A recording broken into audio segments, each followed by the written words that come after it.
आज मैं आपके सामने आंकड़ा रखूंगा कि स्मॉल कैप म्यूचुअल फंड में पिछले 5 साल में और पिछले 10 साल में सबसे ज़्यादा रिटर्न कैसे म्यूचुअल फंड दे रहे हैं।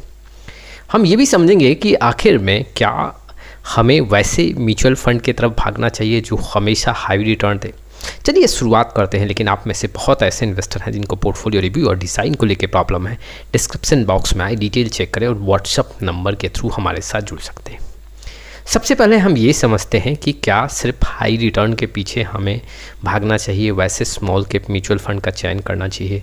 देखो, ये आपको समझना पड़ेगा। अगर लंबे समय में आपको काफ़ी अच्छा रिटर्न बनाना है, काफ़ी बड़ा कॉर्पस बनाना है, तो सबसे इम्पोर्टेंट पॉइंट है कि वैसे स्मॉल कैप म्यूचुअल फंड का चयन किया जाए जहाँ पे हाई कंसिस्टेंसी देखने को मिले। हाई कंसिस्टेंसी को मैं थोड़ा सा समराइज़ करूँ तो वैसे स्मॉल कैप म्यूचुअल फंड नहीं जो सबसे ज़्यादा रिटर्न बना के दे रहे हो, वैसे स्मॉल कैप म्यूचुअल फंड जो ओवरऑल जो स्मॉल कैप कैटेगरी एवरेज का रिटर्न है उससे आपको ज़्यादा रिटर्न बना के दे रहे या उसके आसपास रिटर्न बना के दे रहे। और नोटिस करोगे जो मैं आगे आपके सामने डेटा रखूँगा उसमें कई ऐसे small cap mutual fund long duration में जी हाँ सबसे ज़्यादा पैसा बना के दिए हैं। लेकिन अगर अभी स्थिति देखने जाओगे तो वैसे स्मॉल कैप म्यूचुअल फंड का परफॉर्मेंस कमज़ोर है। क्यों?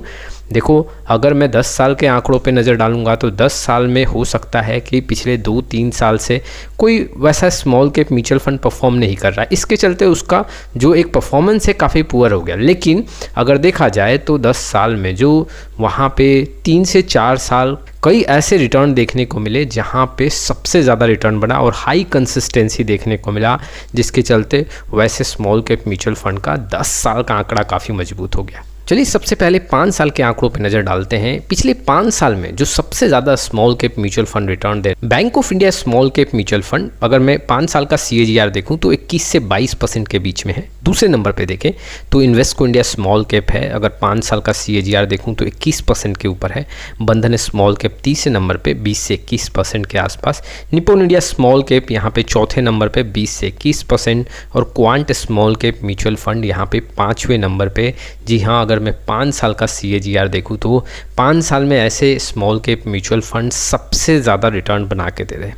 ठीक वैसे ही अगर मैं 10 साल का आंकड़ा देखूं तो 10 साल के आंकड़ों में अगर आप देखोगे तो Nippon India small cap mutual fund 21 से 22% का रिटर्न दे रहा है। ठीक वैसे दूसरे नंबर पे Quant small cap mutual fund है 20 से 21%। वैसे ही Axis small cap mutual fund तीसरे नंबर पे 20% के आसपास। SBI स्मॉल कैप वहाँ पे 19 से 20% के बीच में और HDFC स्मॉल कैप 18 से 19% के बीच में रिटर्न शो कर रहा है। तो अगर आप नोटिस करोगे तो जो 10 साल का आंकड़ा है उसमें SBI small cap mutual fund का आंकड़ा अभी देखोगे तो स्लो है, लेकिन 10 साल के आंकड़ों में इसका डेटा काफ़ी मजबूत है। वहीं पे axis small cap mutual fund का भी आंकड़ा देखोगे तो अभी अगर नोटिस करोगे तो आपको वो टॉप 5 में नहीं देखने को मिलेगा। चाहे आप 2 साल का आंकड़ा देख लो, 3 साल का या 5 साल का आंकड़ा देख लो, लेकिन 10 साल के डेटा में इस म्यूचुअल फंड का जो रैंकिंग है वो टॉप 5 में देखने को मिल रहा है रिटर्न के मामले। तो ये समझना पड़ेगा, एक तो आप स्मॉल कैप म्यूचुअल फंड में बार बार बदलाव ना करें, और अगर बदलाव कर भी रहे हैं तो कोशिश करें कि अगर आपका 10 साल का ड्यूरेशन है तो शुरुआत के 2-3 साल आपने बदलाव कर लिया, उसके बाद आपको बार बार बदलाव नहीं करना चाहिए। हाँ, अगर 5 साल 7 साल का पूरा रिकॉर्ड काफ़ी पुअर देखने को मिल रहा है, कैटेगरी एवरेज से काफ़ी डेटा कमज़ोर है, बेंचमार्क से काफ़ी डेटा कमज़ोर है, तो वो आप एक डिसीजन बना सकते हो चेंज करने का। लेकिन अब मान लो 10 साल का आपका इन्वेस्टमेंट जर्नी है, आपने एक स्मॉल कैप म्यूचुअल फंड का चयन किया, अब 8 साल कंप्लीट किया, 9 साल में जाके आपने देखा कि ये म्यूचुअल फंड तो अब बेंचमार्क कैटेगरी एवरेज से काफ़ी पिछड़ता हुआ नज़र आ रहा, तो वहाँ पे चेंज करना आपको नहीं चाहिए। जी हाँ, अब आपको समय देना चाहिए और लंबे समय में कई ऐसे स्मॉल कैप म्यूचुअल फंड बेहतर रिटर्न बना के देते हैं और आंकड़े काफ़ी मजबूत देखने को मिलते हैं।